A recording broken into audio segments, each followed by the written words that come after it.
Hello guys, how are you all? I hope you all are fine and also doing great. So let us start this video. So this video is basically on the COVID-19 biological view. Okay, so I have made a video. The previous video was also of COVID-19, but it also included other parts also. But this video will be only basically on the biological view, nothing else. So we will go to a deep into biological aspect of COVID-19. Okay, so let's start our video. Okay, so this small virus have totally ended the world, have totally changed our daily routine and all, have totally made us in prison. We are just inside our house. Like in the zoo, the animals used to be inside the cage, and we used to be see how they are inside the cage. Like that only here, we are inside our house, and all other animals are seeing us the how we are inside our house. So let's start. So I have just divided this video into 5 parts. Part 1 will be of testing of coronavirus. Part 2 will be of hydroxychloroquine. Part 3 will be plasma therapy. Part 4 will be influenza versus COVID-19. Part 5 will be why we can't get a vaccine still now. Okay, so I have divided into 5 parts. So let's start. First one is part one will consist of 2 parts. First one is ELISA test. Number two will be of real-time RT-PCR. So, okay, so let's start. What is ELISA test? What is RT-PCR? I am just can't wait to start this. Okay. So this is how the ELISA test is conducted. You can see how it is conducted. Okay. So yes, what is ELISA test?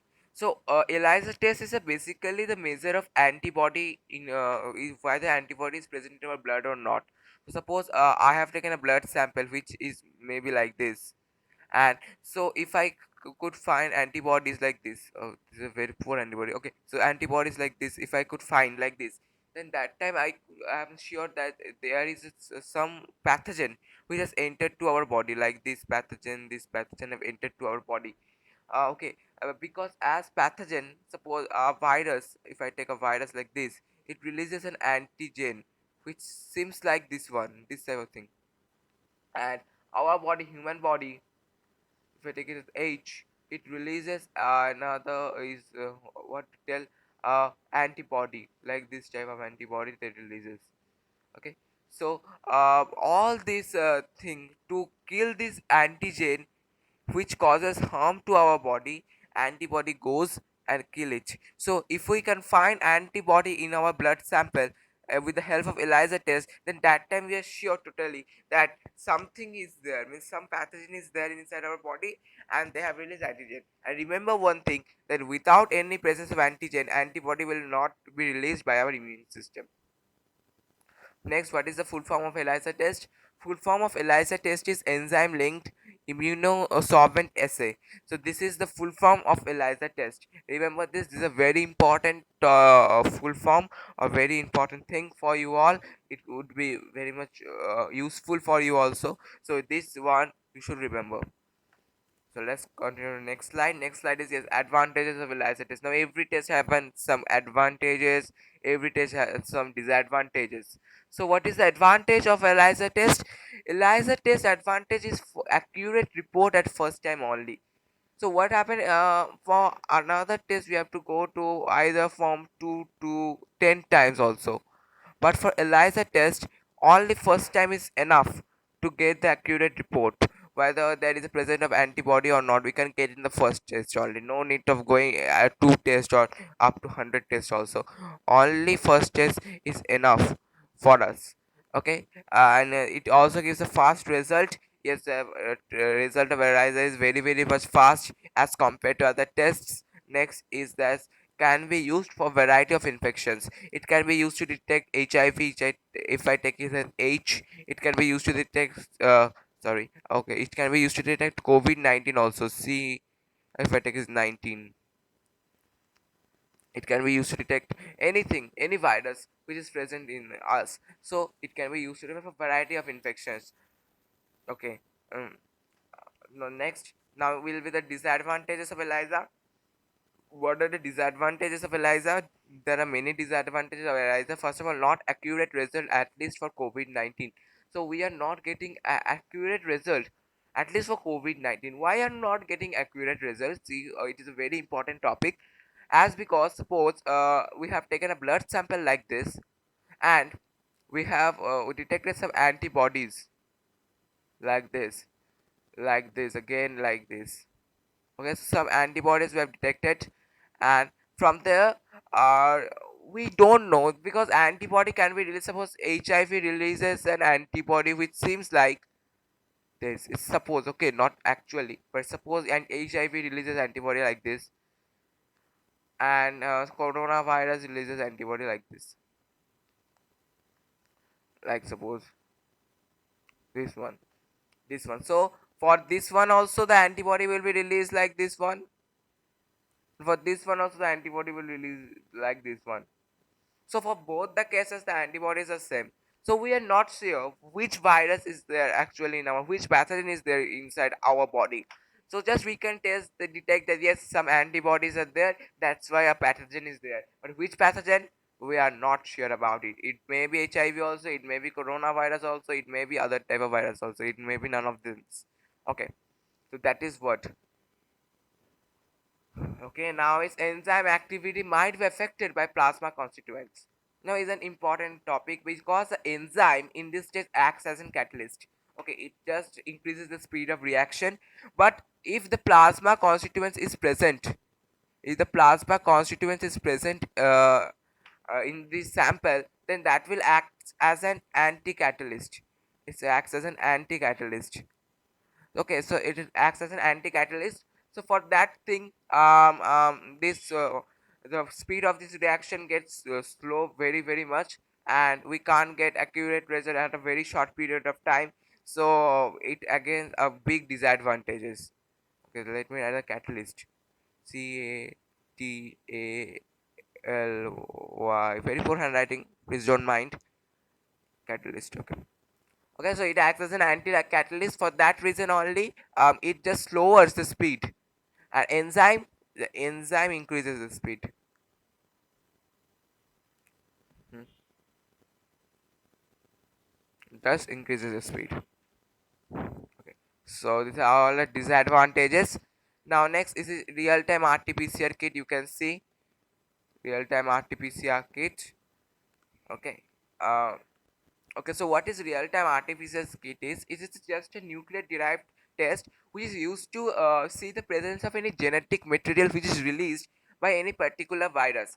Now, how it is? Suppose I have taken two viruses again, HIV, and again I have taken another virus. Suppose coronavirus. See, so HIV suppose releases an genetic material like triangle shape, like this suppose, and coronavirus releases any genetic material like what to say, suppose a square type.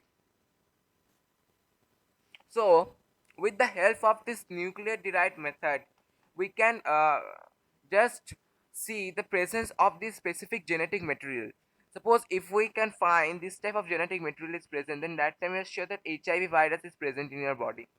And if we can detect that this type of genetic material is present, then we can detect yes, coronavirus is present in your body. So with the help of this test, we can easily find out which type of virus. It is really accurate, it is giving accurate result.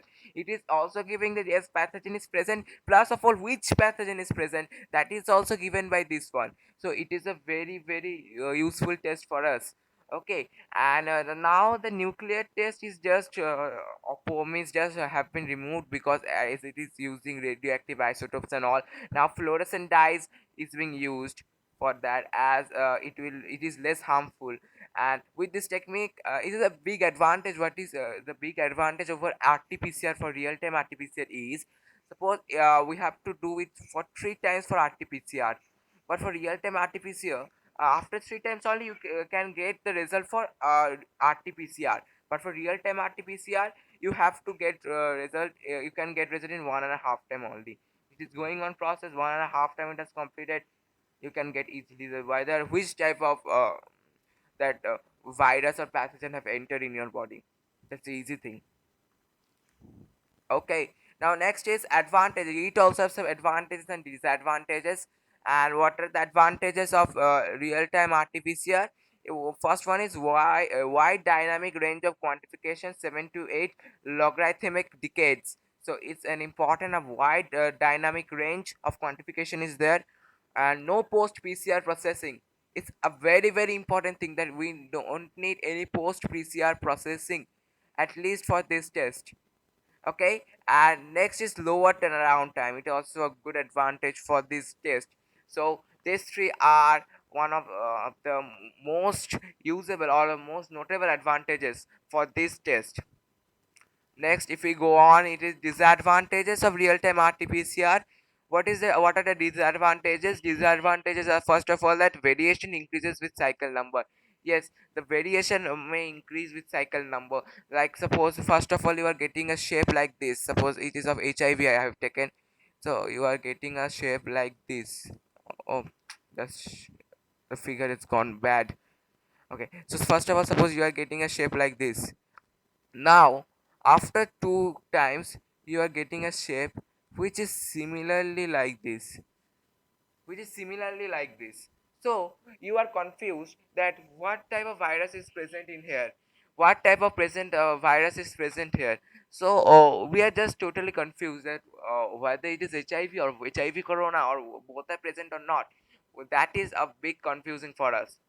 Okay, so variation increases. Next is overlap of emission spectra. So there is an overlapping of emission spectra. It is an very one of the big disadvantages for it. And a non-specific binding is also non-specific. It is another disadvantages. These are all the disadvantages of real-time RT-PCR. What now we are in the part 2. So in the part 2 we are, what is hydroxychloroquine and is it really useful against COVID-19? We will just discuss it. So it is a part 2 of our topic. So let's start our part 2. This is the hydroxychloroquine sulfate tablets. Now it has acquired a big name in our market, in our day-to-day life, as these sulfate tablets are being sold in this market in a wide range, and America have also taken it from India. Okay, so let's see what is hydroxychloroquine is basically. So hydroxychloroquine is a type of a drug which is used to prevent and treat malaria in areas where malaria remains sensitive to chloroquine. Now, it is an important topic. See, hydroxychloroquine used to treat malaria. Okay, it is not a drug of COVID-19 actually, but it is a drug which is used to treat malaria. So, which type of malaria? The malarias which are just very much related to COVID, means chloroquine. See, okay. So for these types of malaria only, it is used to treat. Okay, so those malaria which are related to chloroquine, for those malarias only, hydroxychloroquine is used. Except malaria, also it is used for rheumatoid arthritis, lupus, and porphyria cutanea trada. So all these diseases are used to treat by hydroxychloroquine, and nowadays it is a big topic for research that whether it can be used for COVID-19 or not. Okay, that we will discuss why it can be used or why it can't be used. We will just discuss in this topic only. Okay, so next is that common side effects are vomiting, headache, changes in vision, and muscle weakness. So it is a disadvantages of hydroxychloroquine. Yes, it is used to treat various diseases like malaria, like other arthritis and all, but these are having many side effects also, like vomiting is there, like headache is there, change in vision is there, and muscle weakness is also there. Now, there are also severe side effects. Severe side effects, what are the severe side effects? Severe side effects include the allergic reactions, the vision problems, the heart problems. Okay, and these are all the effects. Now, it should not be taken during pregnancy also, as it will act as a venom for the pregnant woman. Okay, those who are pregnant, I request them to not to take this hydroxychloroquine, as this would have be the worst medicine you have been taken in your life. And now, is hydroxychloroquine useful against COVID-19?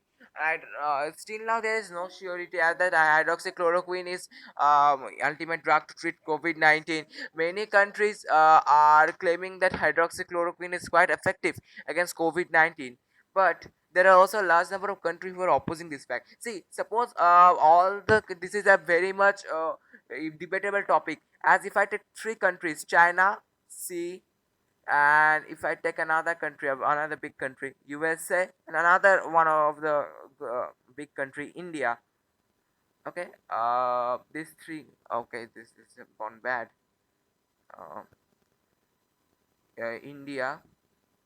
Suppose if I take another time, I India. If I take the types of coronavirus present, suppose here it has gone to be alpha. If it is gone to be a beta, if it is gone to be a gamma. Gamma have gone really bad. Okay, let me erase it.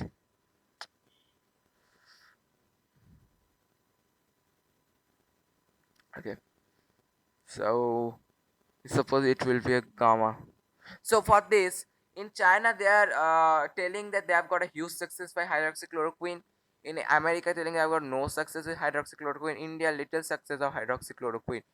But what we can understand by this has raised a big frustration for scientists as the coronavirus is changing its type, and it is within a very short period of time. In China you can see an alpha type coronavirus, in USA beta type, in India it's gamma type. So in the alpha type the hydroxychloroquine is very much effective. In beta type it is no effective, no effects there in beta type. Gamma, it may affect, it may not affect. That is depends on the virus and all things. So for that what is happening here, that we can detect that in three countries which are not that much very far. Yes, USA is a little bit far apart from India and China, but China and India much closer. But within that variation only we can see two, alpha and gamma. So for this, what we can say is that yes, that the coronavirus is changing its type very much quickly, and not any other virus can change this type. Means his type very much quickly. It's another big frustration for scientists. Okay. So next is the part three. Part three, we are in the part three now. So part three, we will discuss of what is plasma, what is plasma therapy, and next is can we claim that plasma therapy is quite effective against COVID-19, and next is procedure of plasma therapy. We will just discuss these four things.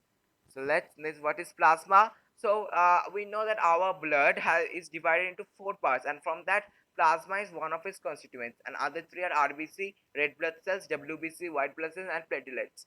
So what is plasma? Plasma is just a pale yellowish substance which is just make up 55% of our blood volume, and is made up of 90% of water, and rest 10% consists of gamma globulin, anti-hemophilic factor, albumin, minerals, salts, hormones, and minerals. So all these are the constituents of plasma, and this plasma is contains antibodies. Okay, so remember this, plasma contains antibody, and remember this also at least for this video, as it will be helpful for you to remember it. Okay, so next, this is a plasma, you can see in the hand, this one. Now, what is plasma therapy? So this therapy is completely based on passive immunity concept. So what is passive immunity concept? Suppose a person A is there and another person B is there. For that, in what will happen in passive immunity, suppose A person have a good immunity but B person doesn't have a good immunity. So if we transfer the immunity of person A, some immunity, not the whole, as he will die, but some immunity of person A to person B, then the person B will also get strong enough. For that, the person B will acquire a passive immunity, as is not his or her own immunity, but he or she is taking from any other person. So that is what the concept of passive immunity. Plasma therapy is also based on this passive immunity concept. The plasma is collected from the donor body, and the donor must be a COVID-19 survivor. So what will happen? The antibodies and the memory cell knows that how to kill that COVID-19 virus. So for that one, plasma therapies can be used, as the plasma is carried in a machine, and it is just separated from another all blood constituents and all, and the other blood is just entered into a body with a hello syringe. Then the plasma will contain all the memory cells and the antibodies. So when it will be transferred to another person, in that case, what will happen? The another person will know, where the person brain will know that how to kill that coronavirus and all. So for that, only the plasma therapy can be useful. Okay, as it will be helpful to kill the virus. And next is that, can we claim still plasma therapy is quite effective against COVID-19? No, still now we can't claim that plasma therapy is quite effective against COVID-19, as still now there is no ideal way to treat, the ideal therapy to treat COVID-19. Okay, but it has a high claim to achieve it. Okay, so we have done what is plasma therapy. Now we'll look what are the requirements of donor, and who will just give the plasma, and who will how the plasma is given. So plasma therapy procedure is quite interesting. The person who will donate plasma must be a COVID-19 survivor. Age must be between 18 to 60 years. Let me underline it. He must be a COVID-19 survivor. Age must be between 18 to 60 years. Shouldn't have any transferable chronic disease. And pulse rate must be between 15 to 100 without irregularities. Hemoglobin minimum level, um, hemoglobin minimum level, oh, that's all deleted, sorry. As a COVID-19 survivor, age must be another, and not chronic disease should not be there. Pulse rate must be there between 50 to 100. Hemoglobin minimum level must be 12.5 g by dl, and mm, blood pressure and body temperature must be normal, and shouldn't have got pricing or tattoo for 6 months. So these all are the requirements of who will donate plasma. Okay, so now, first of all, what is how the plasma therapy is done? First of all, the blood is collected from the donor, then it is sent to apheresis. This is the machine where the plasma is separated from rest of the blood, RBC, WBC, and platelets. Only plasma will go, nothing else, and other will be returned to the person body. Suppose A person, he will donate the blood, he is donating B, but all other blood, B, if I take it B dash, will come back, only the plasma will go to the person B. Person C, suppose we have taken already B, so person C. That's what the procedure of plasma, and where it is just separated from rest of the blood in the apheresis. Okay, then the rest of the blood is returned to the body with the help of saline. Okay, saline, we have already discussed that from that apheresis the rest of the blood is returned to the body by help of saline. Now, then the plasma which is taken must be given to receiver immediately within 4 hours of taking plasma, or must be freezed immediately. Now the plasma which is given must be given within 4 hours, or either it should be freezed. Okay, now next is, what is the main difference between influenza and COVID-19? So what is the main difference, and are both of them having same characteristic? We will discuss it as influenza and COVID-19, influenza and COVID-19. Most of my followers are telling that, please tell us what is the difference, what is difference. So I made it. So let us see. Let's see. This is a COVID-19 and influenza. You can say much difference in their structure. See the structure of influenza and see the structure of COVID-19. You can see a much difference. If you are if you are not that much a good don't have that much good vision power also, then also you can detect a much difference in this one. Okay, so let us continue the symptoms. Okay, what are the symptoms?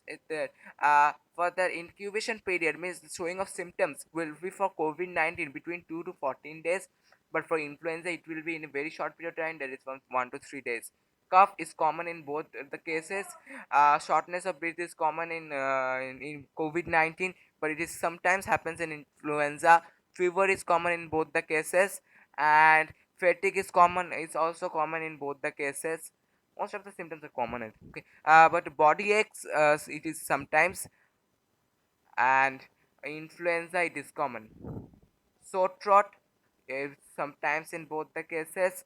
Loss of appetite is sometimes in COVID-19, common in influenza. Respiratory issue is common. This one is very important. See, other is not that much effective. The loss of appetite, okay, that is little bit effective, no problem. Sore throat, body aches, fatigue, we usually get this type of thing and we are habituated. But respiratory issue, suppose if this is your lungs, then the coronavirus will totally destroy. Influenza will not that much destroy. Suppose coronavirus will destroy up to this, influenza will destroy up to this. Okay, so this thing is happening. The respiratory issue is common in COVID-19. You will not be able to take that much easily. Breathing will be very much hard for you all. It will be also in case of influenza. But suppose your lungs will be totally damaged, the alveoli will be totally damaged in COVID-19. Influenza will damage less. Okay, now next is by seeing the table at last slide, we can understand that is the symptoms of the disease of influenza symptoms used to be appear a bit earlier than COVID-19. Yes, the showing of symptoms of influenza used to appear in 1 to 3 days, and COVID-19 is appearing to how many days? Yes, 2 to 14 days. 2 to 14 days. Okay, within 1 to 3 days for influenza, 2 to 14 days for COVID-19. Remember this. But in case of humming body, COVID-19 is much active than influenza. Yes, respiratory issue, COVID-19 is very much active than influenza. Okay, now are both of them having same characteristics? If we look at the table which was there 2 slides before, we can see both are the respiratory type of the cause respiratory illness. Okay, like influenza also cause throat and shortness of breathing and all. Sore throat, I'm sorry, sore throat and shortness of breathing, and but COVID-19 also causes this. So both are causing respiratory issue only, but to affect our respiratory system, COVID-19 is much more or better than influenza. Means influenza is very much less reactive than, sorry, less reactive than COVID-19. See, okay. Though what we can say, COVID-19 virus can acquire many tests in a very short period of time, while influenza takes a much longer time to acquire other form. And COVID-19 have the ability of proofreading while influenza won't.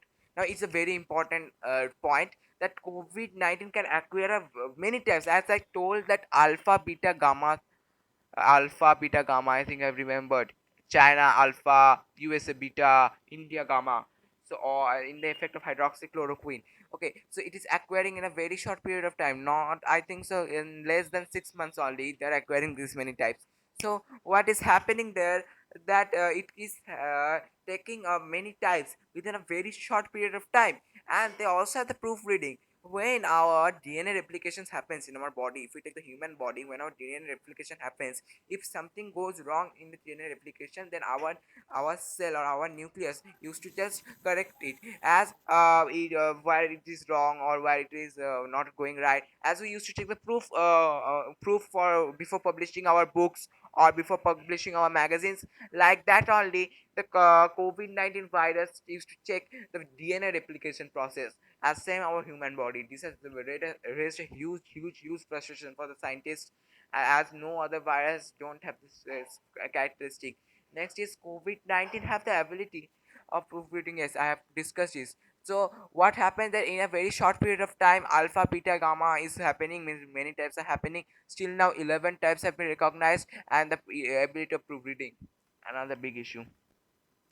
Okay, now we are in the last part of our video. The last part is why we can't get a vaccine still now for COVID-19. It will be of a little bit predictions. Okay, it will be scientific predictions why we can't get a vaccine still now. Though yesterday Donald Trump told that yes, vaccine will be there by the end of this month. Okay, so this is we are expecting this, but this is not actually made. We are expecting and we are highly hopeful that this will come. Okay, so the following might be the answer to this question: why we can't get a vaccine of COVID-19 still now. The virus has the ability to proofreading, as I've told, DNA replication. Suppose this will be a DNA. If something went wrong, then it will read. Okay, so it will read where it is gone wrong. It's actually a RNA virus, so it will not read its DNA. Okay, it will read its RNA. RNA. Like we read our DNA, it will read our RNA. Okay, it will read our RNA. Now next is, this is a newly evolved type of virus. So this is a newly evolved type of virus. It is totally evolved because we are not, we know that one type of virus SARS, SARS-CoV, SARS-CoV, that was one of the virus which has made the human beings lot more disturbed the human beings very much. SARS-CoV. Okay, but another virus is SARS-CoV-2. I'm writing here.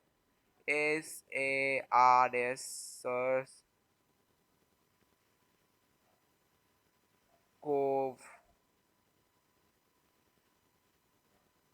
Oh, see what is the condition of O.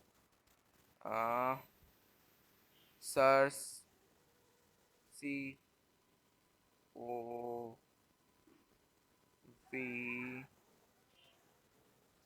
2, SARS-CoV-2. SARS-CoV-2 causes COVID-19. Okay, so we do know about little bit about SARS-CoV, but we don't know anything about SARS-CoV-2. Okay, as it is a newly evolved virus. And okay, now next is a great ability. It has a great ability to create varieties within a very short period of time. Again, that alpha, beta, gamma theory. That alpha from China, beta for USA, and gamma for India. Effect is different. For alpha, hydroxychloroquine is very much effective. For India, gamma type, the alpha, the hydroxychloroquine is little bit effective, and beta in USA, which is there, the beta type is no effectiveness for hydroxychloroquine on this corona, that type of coronavirus. 11 still now have been discovered, the types of coronavirus. Okay, so next we will just go to our next slide. uh, just we have ended, and I want to thanks to all the 3% Professor Vijit Majumdar, registered of Bardhaman University. He have helped me very much. I want to thank him. Professor Kaushik Ghosh, Professor of Bardhaman University, have also helped me. I also want to thank him. And Mr. Kaushik Mandal, Assistant Professor of Asansol Baby College, he helped me very much, very much. I also want to thank him. Without these three persons, it would have been a dream for me and not a reality. So uh thank you all the guys for seeing in this video. Have your patience. It's a very long video, and I hope your patience is not just destroyed. I hope you like the video. If you like the video, please like, share, comment on this video, and please also subscribe to my channel. And it's I'm giving you a goal to achieve the subscription of more than 100 for this video. Can you do it? I hope you can do it. If you can achieve this, I will make another video very much shortly. Thank you and have a nice day. Okay.